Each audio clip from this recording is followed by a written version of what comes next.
রবিবার সকালে new town eco পার্কে প্রাতঃভ্রমণে আসেন প্রাক্তন সাংসদ তথা বিজেপি নেতা দিলীপ ঘোষ। কেষ্টর মুখে কদর্য বুলি। অসুস্থতার কারণ দেখিয়ে পুলিশের তলব এড়ালেন কেষ্ট।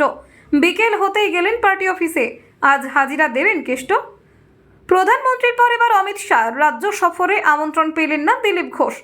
অমিত শাহের রাজ্যে থাকাকালীন আপনি যাচ্ছেন জামাই ষষ্ঠীতে? মোদির পর অমিত শাহ শহরে নেতাকর্মীদের কি বার্তা দেবেন তিনি? আজকে অনুব্রত মণ্ডলের অডিও ক্লিপ ভাইরাল হয়েছে বলে তার বিরুদ্ধে ব্যবস্থা নেওয়ার কথা ভাবছে পার্টি। ওদের স্পোক্সম্যান বলছেন যে টিএমসি তো ব্যবস্থা নেয়, অন্যরা নেয়। আরে অন্য পার্টিতে এরকম রত্ন নাই তো, ব্যবস্থা কার বিরুদ্ধে নেবে? আপনারা এরকম রত্ন তৈরি করেছেন ডজন ডজন, আর সাধারণ মানুষ সেটা দেখছে, এক্সপোজ হয়ে যায়। তারা বীরভূমেতে 10, 12, 15 বছর ধরে ওই যে অত্যাচার চালাচ্ছে, একটা কেউ এফআইআর করার সাহস পায় না।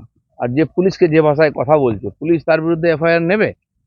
এই যে রাজনীতিকে যারা কলুষিত করছে, মানে একটা দুটো মাছ না, এরকম তো অনেক মাছ, পুরো পুকুরকে আজকে দূষিত করে দিয়েছে।